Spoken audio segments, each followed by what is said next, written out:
No, I think the one with Arden is latest.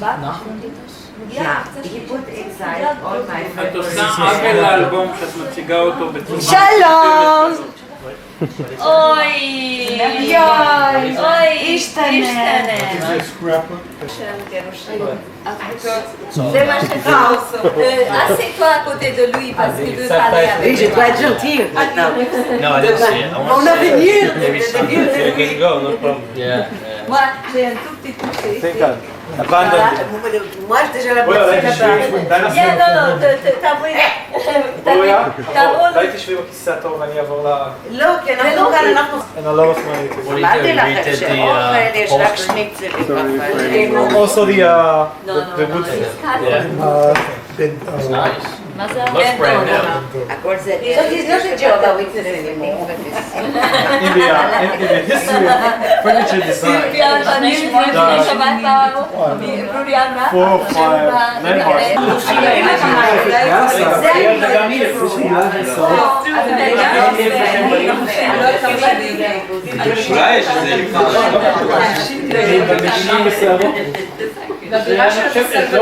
גדלנו גדול. מי עכשיו? אתה? No, I just bought that for כזה? very simple. נעמי, אתה צריך משהו? אין אף קינמון אפילו. He was like up to the ceiling and he walked around like this and he had like big hair coming out of his knuckles. And he always had a handkerchief. He was always sneezing. No, he was really a nightmare. He really was. And he would always talk I about like, he'd always talk confess, about real his best girl. Even talk about his name was a mother nightmare. and you know and all these problems and 2 days later Art says I'm gonna marry this guy.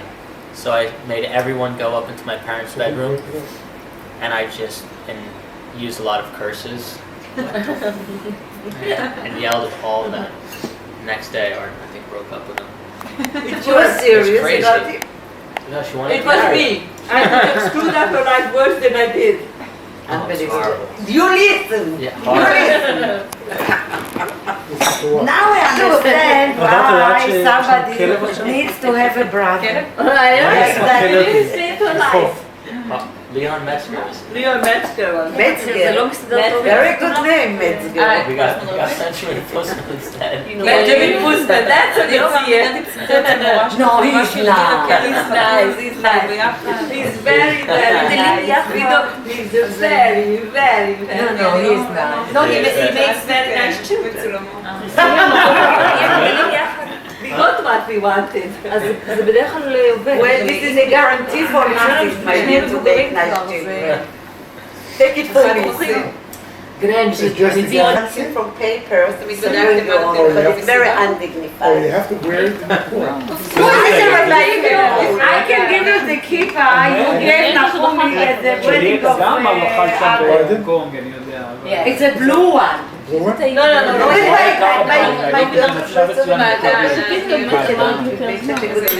he's so That was last year. But we will tell them your history. כן. Oh my God, oh my God. בדיוק רוצה לפני... What day is it? What day is it? 9/9/99 בשעה 9. נפלא! משהו. ראית מה זה תאריך? אין משהו. מותר לי להגיד לנו. Yeah, I told you about the breast of my man. Not the breast, The smoked turkey. The smoked turkey. Not turkey, it was a duck. Canard fumé. Canard fumé. Canard fumé, she's used to send from Yugoslavia smoked duck breasts. And Rita would say to the other Israeli students, viens chez nous, come to us, le cuisse de la mère de Carmela sont arrivées. What's that? The thighs of זה שם תדבר דקרמלה. הרגליים של האמא של קרמלה, השיניים. זה היה...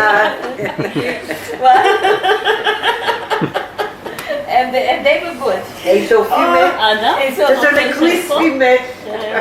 לא, c'était le שמנו cuisse לב de שאתה לא פה. Charlotte. אדמי, שמנו לב שאתה לא פה. הוא מתחת לשולחן? כן. And everything, brilliant and everything. Even Naomi, who doesn't give compliments like this, Julia has such wealth of information. And she's so she's so intelligent. זה נורא חשוב לי שאתה כן, הוא אם היא אמר. אומרת, תאמיני לה. Naomi, אתה המשקל. How do you say? You are the... אתה לא השופט. What do you say? You are... אוי מצאנו. מה הוא עושה שמה? מצאנו. Yeah. הוא רוצה לראות תשומת לב. הוא לא שם. לא, הוא גנב את הרעיון ממני. שאני יצאתי מהתמונה ולא שמו לב, אבל מיד שאתה ישבת שם, אני שמתי לב. מיד. טוב, זה המקצוע שלך לשים לב. I'm observant. לא המקצוע. מה המקצוע? בחיים שעבר. לא, בחיים שעברו. אבל את יודעת מה הוא אומר שאני... Yeah. No, that's not an issue. That I have my family. Sometimes, not I always. have a lot of Stuttgart. This is a medium something to do. Completely burned by sun. So I took them everywhere. I brought them to a shop and I said, you see them? Oh, they measured Exactly the same. and they too short. Wait, in the How did you know? Because it always happens. Increase. How many? Well, I think you have to hire a lawyer. I hired him. You get them all developed? אני שמעתי שכבר יש לך עבודה. סיפרתי על Did you develop על הווילונות. You sent them right in the mail? זה טבעי. Qu'est-ce qu'il y a de plus facile? כל הזמן הייתם בדירה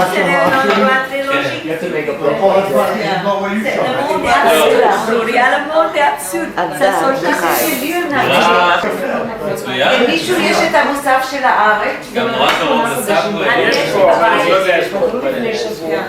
באנגלית.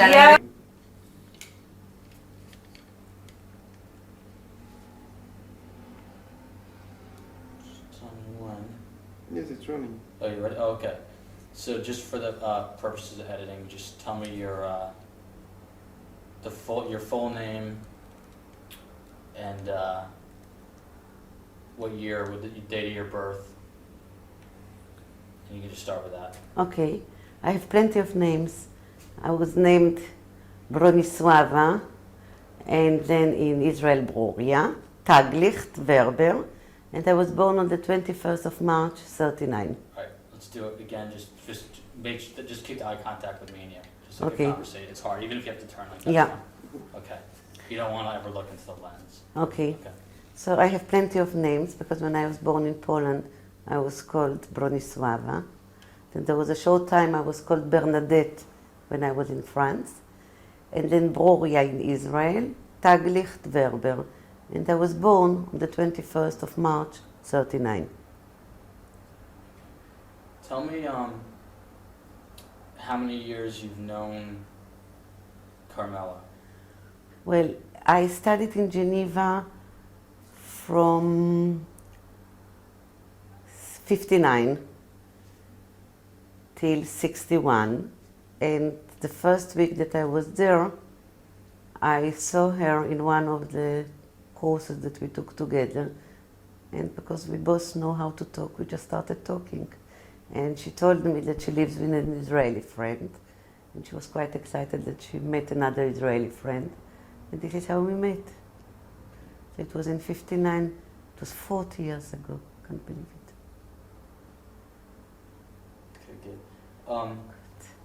I'm going to read something to you, and then we'll discuss it as soon as I'm done reading it.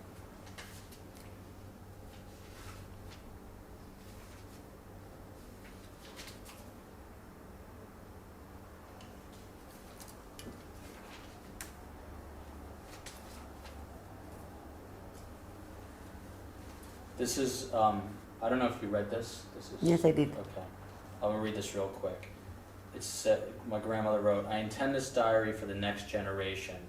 be it a memento, a memorial of my husband who was naive and honest, and in his diary he wrote about the dreads of the war, the way he saw it, the way he could see it. Be it a memento so that the memory of my innocently massacred brothers and sisters should never sink into oblivion, not even then when we who survived the show will be gone.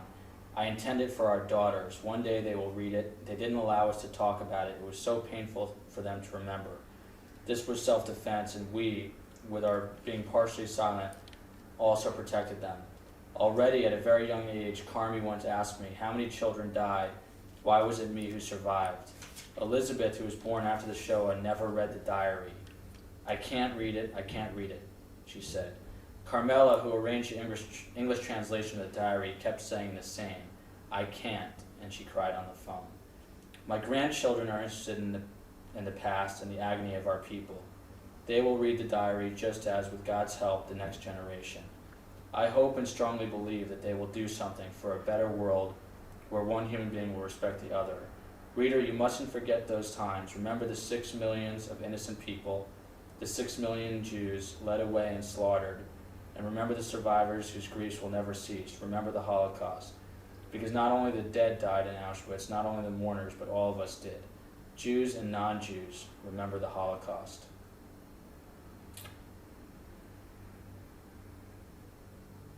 I was going to ask you a different question, but I'll come back. Just tell me what your thoughts are on that. It's terrible for me to hear it from you.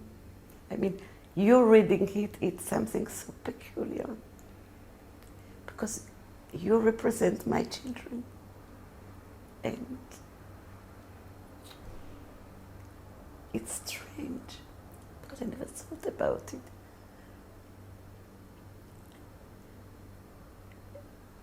Somehow, to me, to protect our children would be not to let them read it. And I feel strange that I feel so moved by it, but I know exactly it's not by what you read, but by the fact that you, Carmela's son, was reading it. Because it's like if my children had read it. Now, what I was going to ask, which I'll ask now, is, it's okay. If you need No, it's so strange. No, it's okay. Just let yourself go. And No, just, it's okay. just a little. Just Okay, be go on. Don't feel self-conscious if you. No, I don't. But- It's strange because I just told Everyone you at the else got- beginning that I am so detached. Yeah, everyone else got emotions. It's okay. Okay. Now,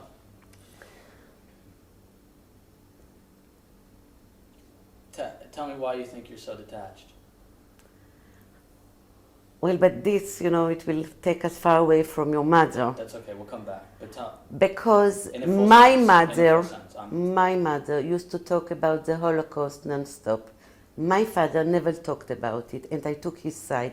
I couldn't stand it, and I never talked about it. She wanted everyone to know that I am the child of the Holocaust, that she saved me, and everyone should be nice to me because, I went through such an awful period. And I, on the contrary, I wanted to show everyone that I am normal. And I never spoke to my children about it. Never. I mean, it was my mother who introduced them. And I don't go to Shoah films. I try not to read books that are directly about the Holocaust. And when my mother wanted me to take her to Auschwitz, which eventually I did because she asked me to do it, I was once more very much against it, because I think that by the mere fact of being there, we had done our share. I think we didn't come completely normal. We live on some sort of life that we construct despite something. It's always there, you see? But it's like not going through psychoanalysis. I don't want to know about it. So I was furious, for example, with my aunt who gave Smadar, my older daughter, a lot of books written about the Shoah. And to the extent that Smadar always thinks that she was there. She had the feeling she is very much a Shoah daughter. It's strange. And the first time that I really talked to the next generation is when my grandson, who was 4 years old and was in the kindergarten, he asked me what I did during the war, and I told him that I was in the ghetto. And he was quite happy to hear because, you know, in his school there were not many grandmothers who were in ghetto, not in school, in the kindergarten, so he was quite proud. But I really didn't speak to my children about it, and they knew that they shouldn't speak about the Shoah with me, so we didn't. It was not a topic at home. What did you ask me, by the way? It was a question. I was just completely... No, that's okay, that's interesting. Yeah, I was... It's okay, I asked... Joel, I must tell you something. First of all, do you want to open the window? Would that help? Because we can open... No, it will be noisy. Too noisy. Okay. There will be traffic. Okay. It's okay. You know, Joel, the fact is that there is a very big emotional thing that you are the person that is doing the interview. I mean, Carmela is part of my family. So are you. It doesn't matter how many times I have seen you, or I have met you, or I talked to you. It's not important at all. And I found it now, you know, I think about my mother, I think how happy she would have been that somehow some of her grandchildren generation is asking those questions. It's really closing more than one circle, and it's very moving. I had nothing of this feeling when I was interviewed for Shoah, nothing at all. I was really like a cucumber. I was amazed at myself because I was asked by a person that didn't arouse anything in me, and I could, you know, I could read to her a book. I mean, so we were shot at, so what? I mean, I was telling her a story. With you, it's so peculiar, completely different.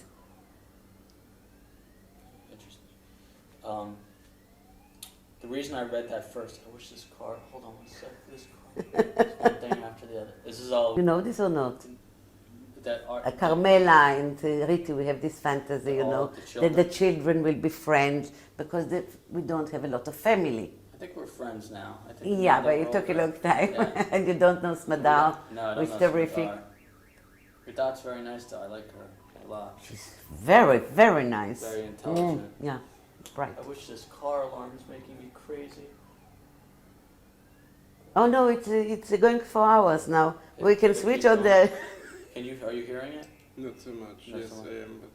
You can't, by the way, when you edit, you cannot take off You can take... With my family, I was very specific about how in order I went. Here, if something comes up, we can jump around, but okay. Then we might have to come back to it, just so you know. Now, the reason I read that introduction about my grandmother and my mother, I don't know, we'll get to their relationship maybe a little later, but something's always wrong with Vera. She's always dying, she's always sick. Now, to me, that's strange because I look at that's someone who survived someone who survived a terrible tragedy.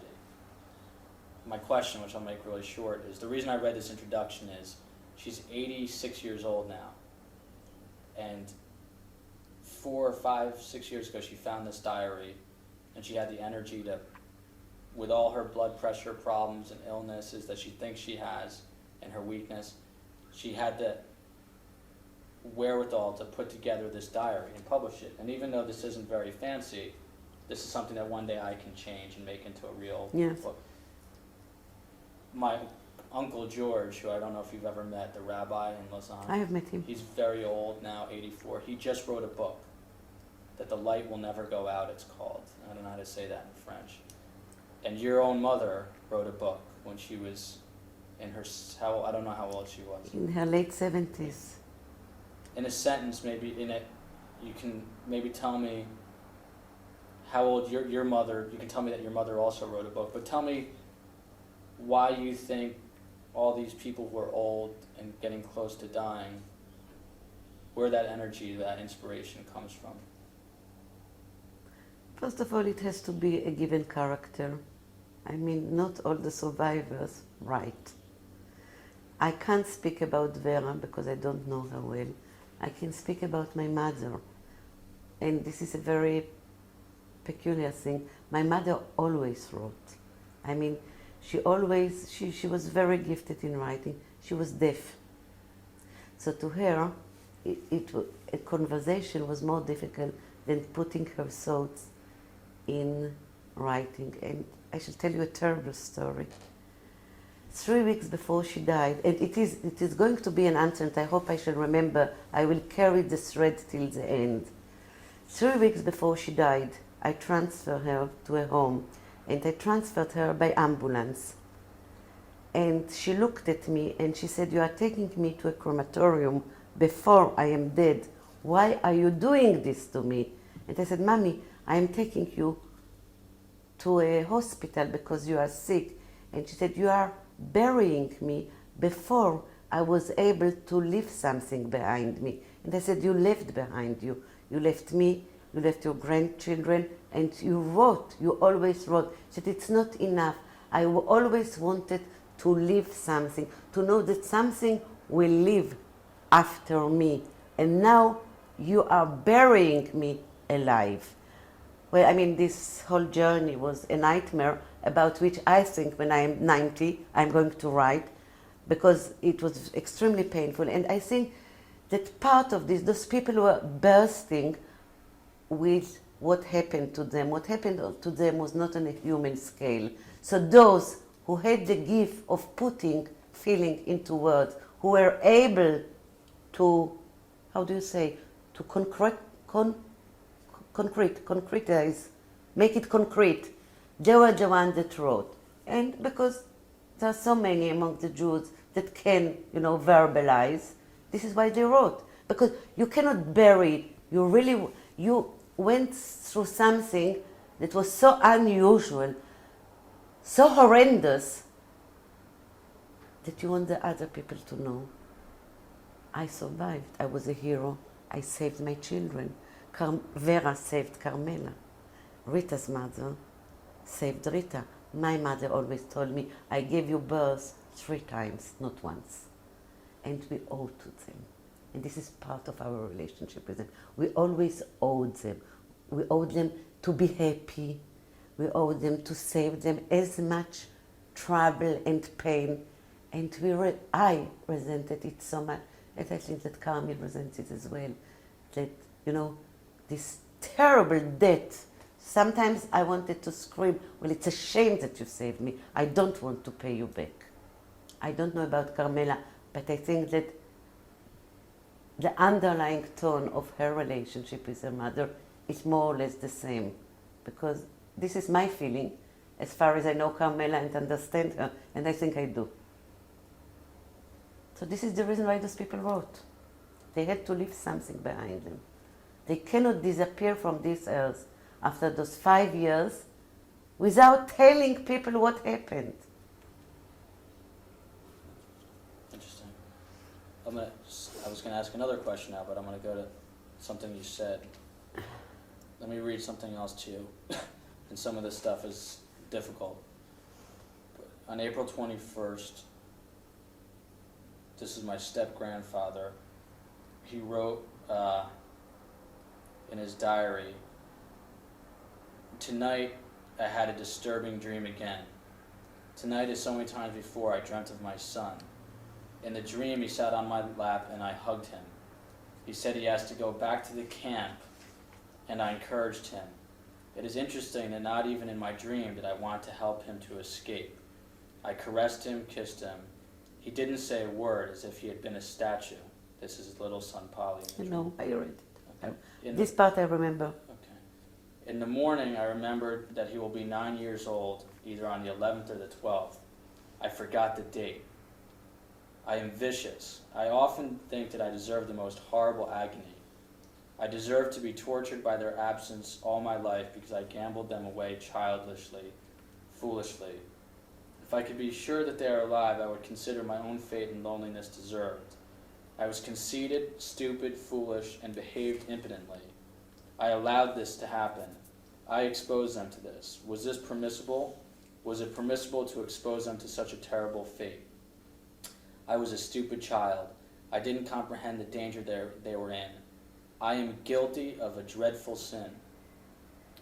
You just mentioned, the reason I read this is about your mother and how she always told you that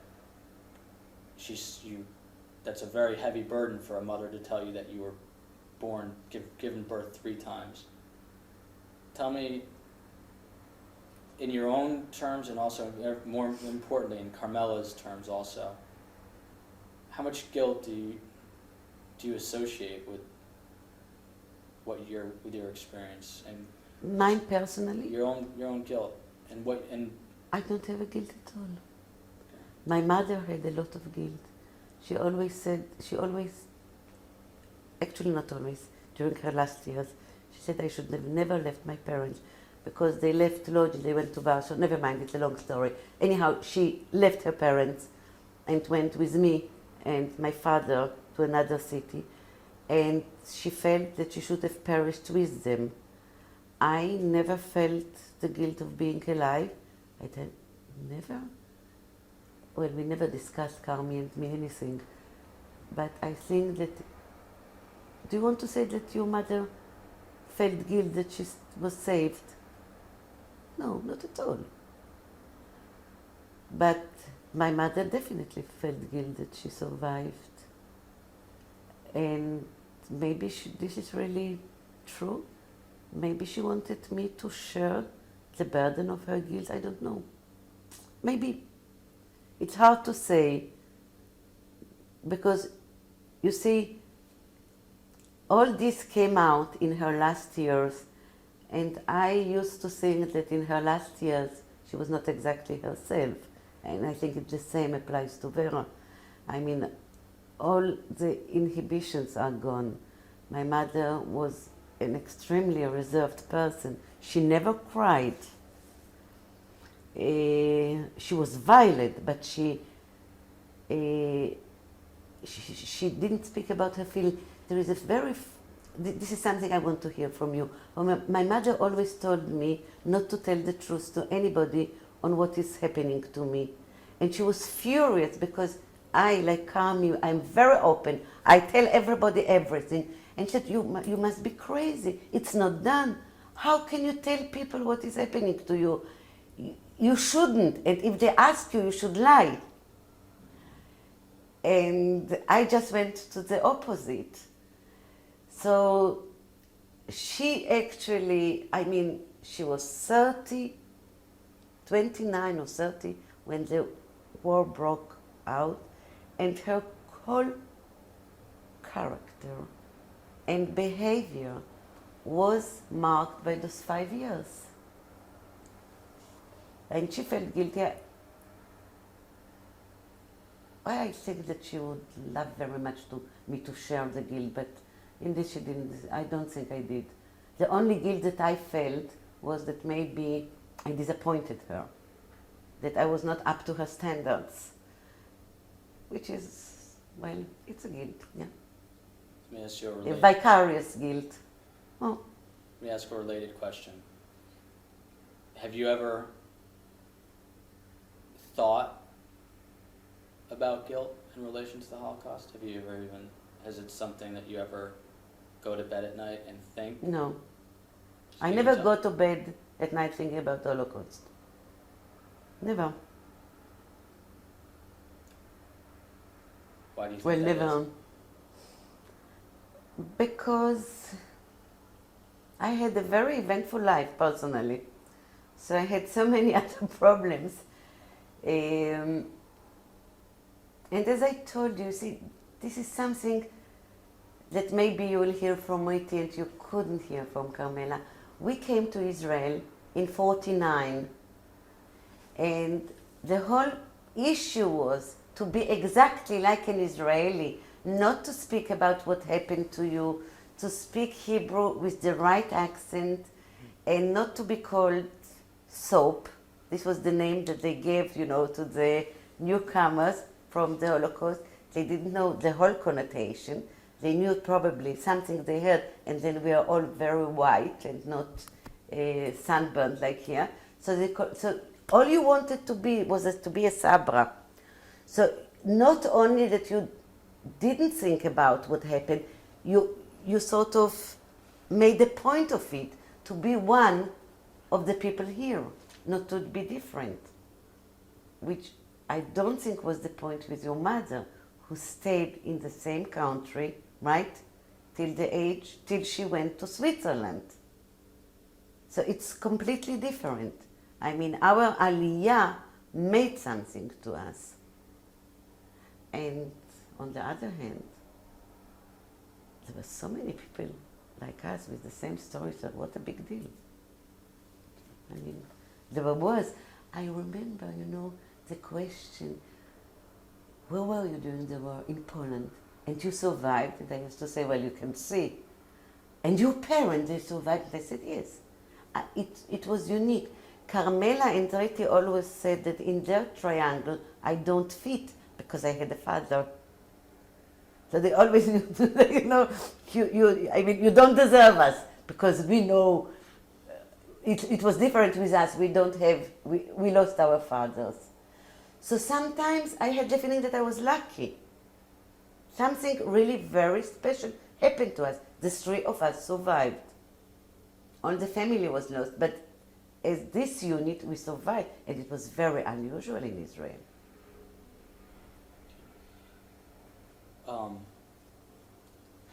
Very good so far. You need a second one? Shall we make a break? I don't know. I shall tell you that I But don't you know. can speculate. I mean, if you What have I want to, been? whatever, right. So.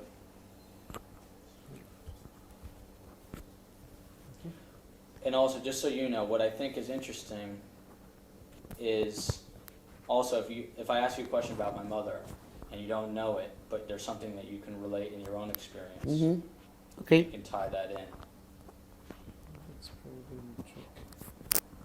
I'm not sure about your mother, but when I was a little girl, if you want, okay. I'm just telling you. Okay. We're rolling? Yes. Okay. I'm going to read something else and then we're going to get going. July 16th, he writes, this is Lotzi, my step-grandfather writes, everything okay? Yeah, it's not very loud, it's okay. That's okay. He writes here, July 16th, I don't really know why I'm writing. Her fate, meaning his wife, is determined. As for me, I am someone who doesn't want to think. Maybe tomorrow. I am someone who knows that there is a horrible thing awaiting settlement, but he doesn't even want to think about it. Tomorrow. Tomorrow is another day. Tomorrow I'll face the destiny. Not today. I'll think about it tomorrow. Tomorrow everything will be fine. I dreamt of her tonight. Maybe that is why I wish to write something. It was a weird, incoherent dream, and unfortunately I didn't see much of her, as if I wasn't allowed to look at her, so I didn't look at her. The repressive mechanism was working even when dreaming, that I mustn't see her. If I well remember, we celebrated the 25th anniversary of our knowing each other, though I know her longer than that. And though we were married, we didn't have a home. And finally, in my dream, after having actually a home for 10 years, on our 25th anniversary, we decided to have a real home. There's one more thing. I remember that I could give her roses. I am not sure, but I think it was roses. Nothing of Pally, as if he wouldn't exist. And at the top, again, he says, I don't know why I'm writing. As for me, I'm someone who doesn't want to think. I'm someone who knows that there is a horrible thing awaiting settlement, but he doesn't want to think about it tomorrow. And when I read this, it made me think, it made me curious, because my own mother, who I'm very, very close with, I have a very close relationship with Carmela, and the Holocaust, where 6 million people were killed, she never really bothered to talk to me about it, tell me about it. And I saw the movie Life is Beautiful, and that little boy, I think, reminded me of my mother, because I saw pictures of my mother when she was little, and they had similar eyes, and I got very upset. But with something as tragic as that, as traumatic in someone's life, why do you think that my mother never really talked about it? And I'm also curious about if you discuss it with your daughters. First of all, I shall answer about your mother. We never talked about it because we were two normal students in Geneva, and we never compared notes. It was enough that we knew in general about our background. Well, I knew that she had a stepfather. Hold on for 1 second. That's your phone? Yes. All right. You want to get it? No, I'm talking the interview now. Because I thought, is that Rita? You want to, because your phone is ringing. It's wrong. I mean, it's What's the matter? to make adjustments. I need to do the right powers. Almost in the end, sorry. So we start the answer again. Okay, I'm sorry. So Sorry. just,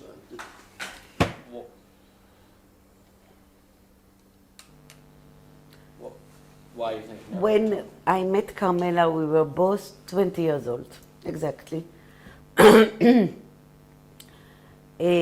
came from Israel, she came from Yugoslavia. I'm sorry, I have to interrupt you, but it's annoying. Please, sorry. Okay. When I met Carmela, I came to study from Israel, she came to study from Yugoslavia. We were in Geneva. Geneva was a center of culture. There were concerts and theaters, and life was very hectic. I think when I met her, she already knew your father. I think so. And we had a whole life, student life. The Holocaust was not a topic between us. As I said, she knew about my background. I knew about her background. I knew that she had a stepfather, that she had a stepsister, but we never discussed it. And we didn't think about tomorrow. We didn't think about yesterday. We lived the day. We had fun in Geneva, more or less. So we were not unhappy. I mean, we were young women studying, or maybe more young, I don't know, women, this is the qualifies us more. We were very busy with boys, with the films that we saw. We were shaken by Camus' death because Albert Camus died exactly the year that I met your mother in Geneva. We read a lot. We went to parties, we went to cinema. We were completely normal, which was fine. And I never dreamt about telling her, the details that I knew about myself. And I was not curious about what happened to her during the war. This was the last thing that concerned me. I'm going to get to that too, but why don't you think she ever I'm 30 years old now. Why do you think that just in the last 6 months, I know really details about the story, and before that, I only knew very, very general things? Because my mother died, her mother is dying. In the last stages of their lives, I was and she is having a lot of time together. And the essence of my mother last years was the Holocaust. I don't know about Vera, but my mother, 2 weeks before she died, she had a hemorrhage and she was in a hospital. And I was called there, and the nurse says, she speaks about her little grandchildren, and she screams, "You have to save my little grandchildren." And then once I came to see her at home, and she said, "Oh, I'm so happy you came. I was sure that they killed you." And I said, "Mommy, who could kill me?" She said, you are so stupid. You don't know what is going on. A war is going on. And I'm so happy I see you. I was convinced that you are dead. So somehow, in these last stages, they pull us back. And there is nothing we can do against it. I was pulled back. I started to read books. I did the translation, I did it some years earlier, but she was not lucid, my mother, when the last 2 years. She lived back in the Holocaust. And I think this is a topic that with Vera is the same, no? So of course we talk about it. And you know, it's funny, we are doing their job. I mean, they are going, so who is left here? So now it's our job. Have you ever sat with Smadar and Ardat and told them? I the never details? tell my daughters what they don't ask, and they never asked me about the Holocaust. But they didn't need to ask me because my mother told them stories all the time, so they knew. Then when my father died, which was 15 years ago, my mother wrote another book. It's the story of the family. And she wrote in detail everything that happened during the war. And I translated it, which one has a copy. And they read it, and that's all. So they didn't have to ask me questions. And because I talk a lot and I tell stories, from time to time I might make an allusion to what happened, but I really don't tell them as a story, as an event after event. And they never ask. They know what they want to know. I don't think that they want to know more. I don't think there is much more to know more. I mean, they know where I was during the war. They know more or less what happened. And it's not a topic. Sometimes Madar tells me about her feeling on the Yom HaShoah, because this is really a day that is more and more difficult for me, and she knows it. So that's all. And the first time I talked to Carmela and she told me the story and she gave me the book was last year. Don't ask me why. I don't even remember. We were sitting in a coffee, talking as always, about 100 things. And suddenly I asked her, actually, what happened to you during the war? And she told me the story. And she said, I have a book, but it's not well translated. I said, I want it. And I read it. And I was amazed. I think that Vera did an act of heroism to publish a diary that is full of a love for another woman.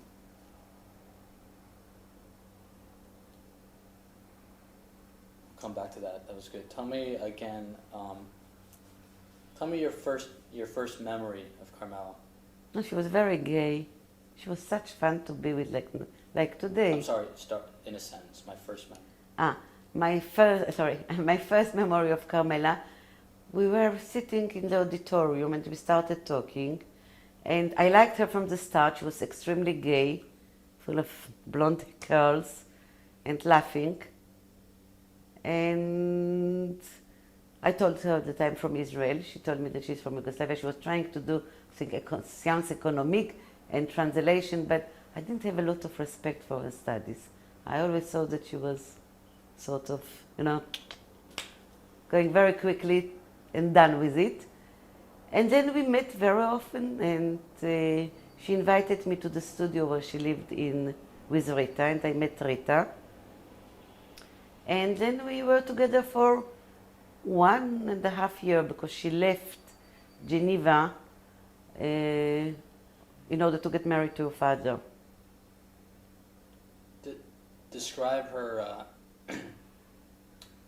both physically and her personality when you first Her met. personality hasn't changed since. She was as crazy as she is now. She was lovely. She was good looking, small, and very perking, there is a word like that, full of life. She was fun to be with.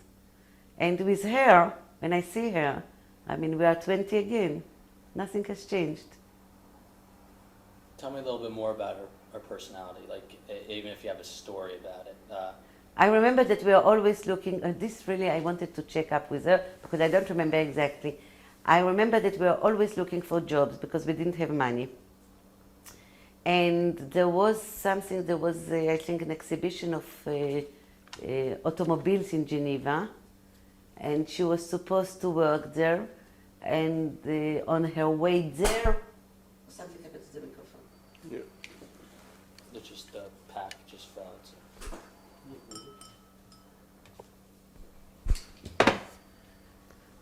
You can put it on the chair, I guess, behind my behind.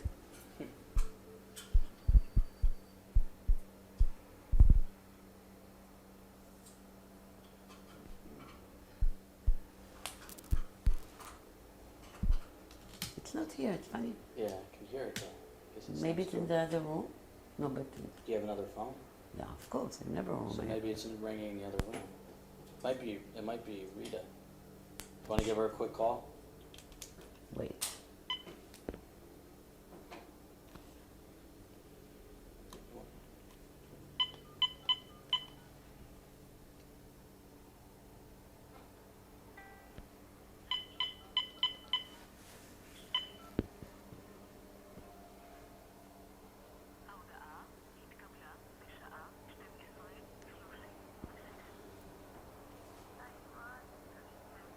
What's my down? Sudar, okay.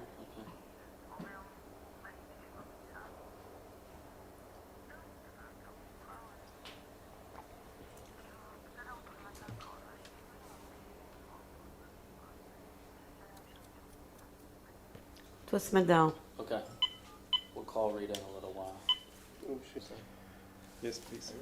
There is in the in Geneva every year Salon d'Automobile. And she was supposed to work there as a stewardess. And I remember there was a funny story with the dog, that she got scared from the dog, or she had to look after a dog. I don't know. She invented a whole story in order to get the job. And she told the people that she had qualifications, which she didn't have. And she got the job. This I remember. She was very easy at inventing things. Okay. Just describe generally the University of Geneva and what year you were there. I was from 59 till 61, but I think the last year, Carmela, I knew it was a very short time. We were together for 1 year because on the second year she was already not there. She went to America. It was fun because we both came from countries that didn't have, in 59 and 60, both Yugoslavia and Israel, they didn't have, there are a lot of commodities that were lacking. And in Geneva, everything, there was such an affluence, starting from food and clothes and cinemas and theaters and concerts. And it was a very exciting life. And I remember that Carmela always admired the speed in which I wrote the lectures. And whenever we had a lecture together, she let me write and then she just copied. Like, what was life like there? Was it compare it to like your childhood maybe? Now you're, 20 years later, and I'm now we are 40 years. No, I'm saying in college. In college you're 20 years old, right? 21. Just tell me give me more of like a flavor for like what you would do, what you and Carmela and Rita would do, like where you would go out, like the social life and. Well, first of all, we were extremely studious, the three of us. Carmela the least, by the way. Rita was the most serious. And we were extremely, extremely busy. It was not like today because the three of us were not well off. We always had to look for other jobs. I don't know about Rita, but I know about Carmela and me. But apart of this, we used to walk along the lake, and there's nothing special I can tell you about this period. It was completely normal. We studied, we went out, we met a lot of Israelis. There were a lot of Israelis in Geneva studying in the École d'Interprète. And in Zurich, they were studying medicine. and we used to meet and in Beit Hillel, no, in Beit Hillel, I don't remember the name, but there were a lot of cultural things, and Carmela was not in most of them, because I also belong to a social group of Israelis coming from Israel. They had few friends from there. Carmela and Triti were more together, and Triti knew, I think, she knew Lynn, who was Chinese, more cosmopolitan friends. I used to be with them and with Israeli friends. Just tell me. There's nothing more that I can really remember to say about it. In a sentence now, tell me in a full sentence. Tell me the very first time you heard that Carmela had been through the World War II. I don't know where was the first time that I knew that Carmela was in the war, but we all, it's to you it's a question. For us, it's not a question. I knew that she was born in '39, and I knew that she was in Yugoslavia. So what did I have to ask? I mean, it was obvious. I didn't ask for details. I knew, and what she told me, that she lost her father, and I'm sure that she didn't tell me this, as far as I can remember, and please check it with her. I'm sure that she said it as something against me, you have a father, I don't. And that was it. And this is the same that she knew about me. I mean, she, knowing that I was born in '39, and then I emigrated from Poland in '48 to France, and I mean, you knew. And you really didn't want to bother about details, because you never knew how long the answer will be, so you didn't ask. I left it to my parents, those questions. And I think Carmela did the same. We never talked about it.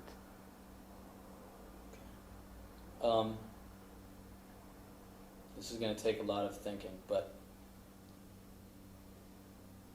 start off by telling me how long you've known my mother, how many years, and then tell me in as much detail as you can tell me what you know about Carmela's experience in the war. Okay, I know your mother for 40 years. We met in '59, and she hasn't changed much, by the way. The first time I talked about her war experience was, I think, a year and a half ago, by coincidence.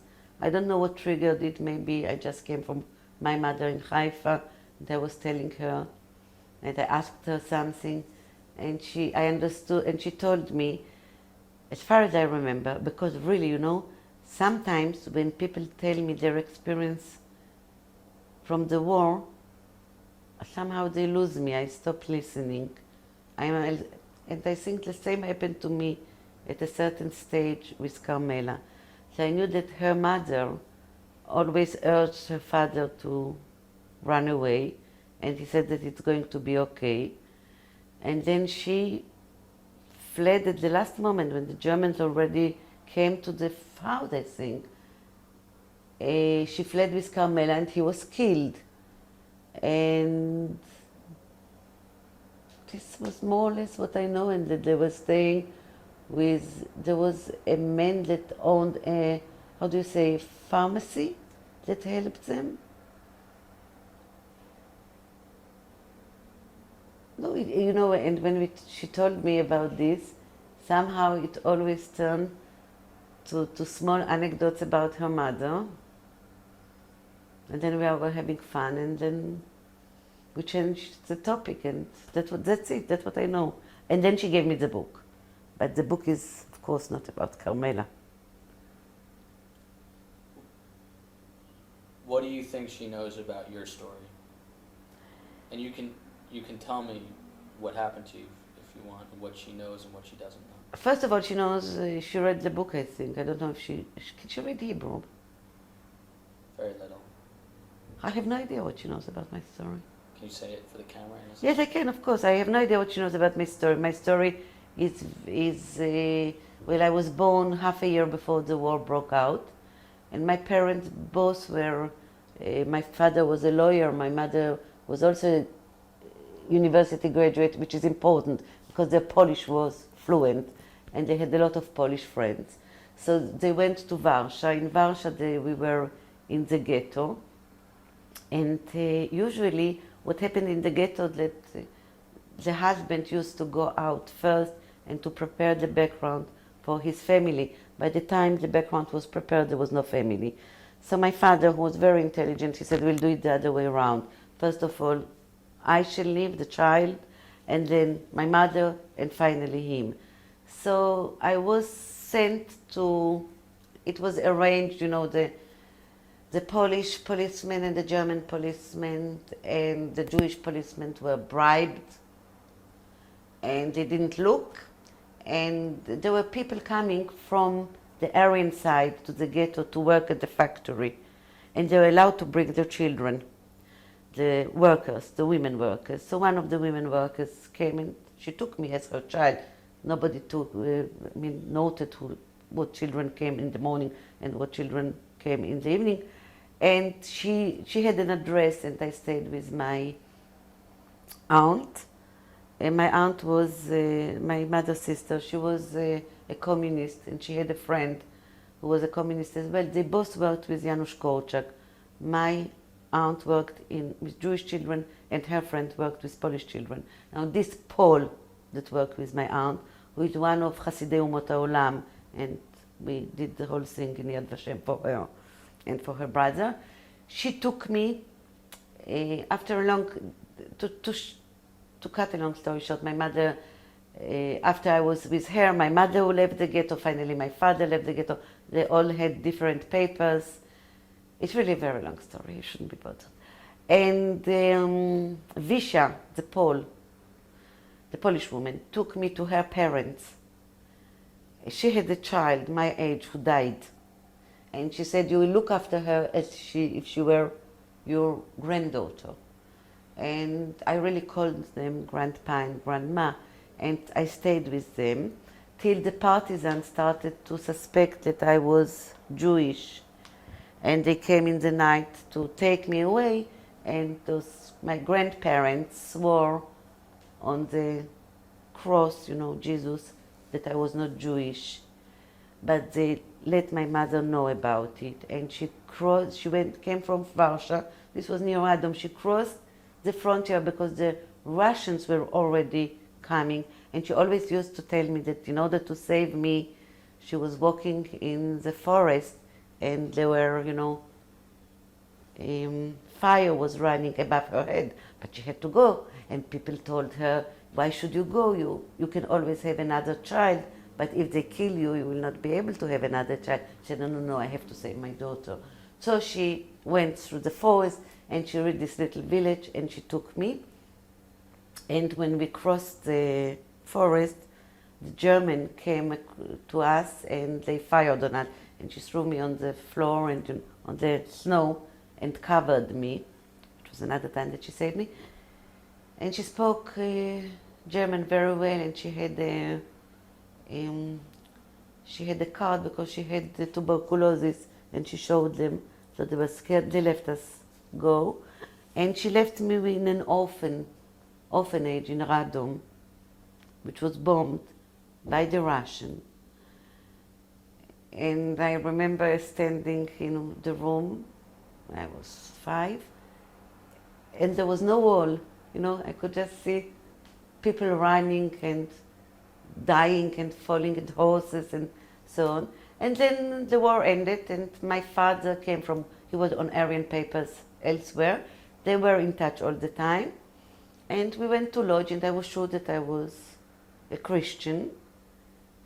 And I was very worried because my parents didn't go to church.